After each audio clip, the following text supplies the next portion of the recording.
তারা জন্ম নিয়েছে যখন তাদের জন্ম হয়েছিল বাংলাদেশের প্রত্যেকটা মানুষ অনেক আশায় বুক বেঁধেছিল।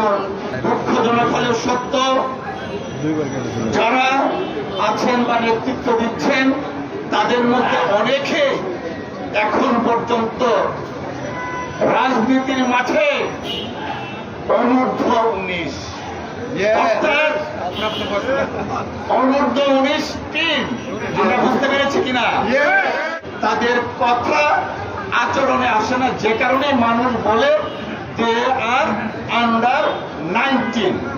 এর মধ্যে একজনকে আবার শুনলাম মহামান্য সুপ্রিম কোর্টের একটা আদেশের ব্যাপারে কথা বলেছে।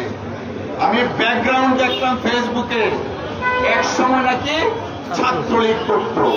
তখন আমার মনে পড়ে গেল যুবলীগের চেয়ারম্যান কে ছিল, শেখ ফজলুল হক মনি।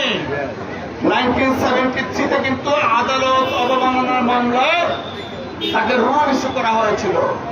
তারপরে আবার দেখলাম তার ছেলে পতিত স্বৈরাচারের আরেক দোষক তাপস, তার বিরুদ্ধে কিন্তু অবমাননার মামলা দায়ের করা হয়েছিল। এখন আবার আরেকজন, সে নাকি ছাত্রলীগ করত। অতএব আমরা যদি আওয়ামী লীগ, যুবলীগ, ছাত্রলীগ বিবেচনা করে যিনি এই কথাটা বলেছেন তাকেই মানায়, কারণ তার রাজনৈতিক পরিচয় হচ্ছে ওই যুবলীগের মনি তাপসদের। আমি অনুরোধ জানাবো, সময় আছে, থামান। দেশের সর্বোচ্চ আদালতকে নিয়ে কথা বলার আগে দ্বিতীয়বার চিন্তা করুন। বালখিল্য কথা সব জায়গায় মানায় না। রাজনীতির মাঠে আন্ডার 19 হিসেবে অনেক ফাউল করেছেন, সুপ্রিম কোর্টের ক্ষেত্রে সতর্ক হবেন। প্রিয় বন্ধুরা আমার, উপদেষ্টা পরিষদ নিয়ে কথা বলতে চাই না। বাংলাদেশের মানুষ চায় একটা নির্বাচন। আমাদের দল থেকে বলে দেওয়া হয়েছে যথাশীঘ্র সম্ভব একটা নির্বাচন করার জন্য। আমরা যখন অনেক উপদেষ্টার, দুই একজন উপদেষ্টার ইতিহাস দেখি, আমি তখন ব্যক্তিগতভাবে শঙ্কিত হই।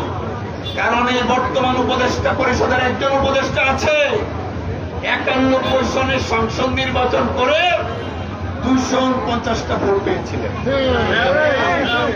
মাত্র 249টা ভোট পেয়েছিলেন।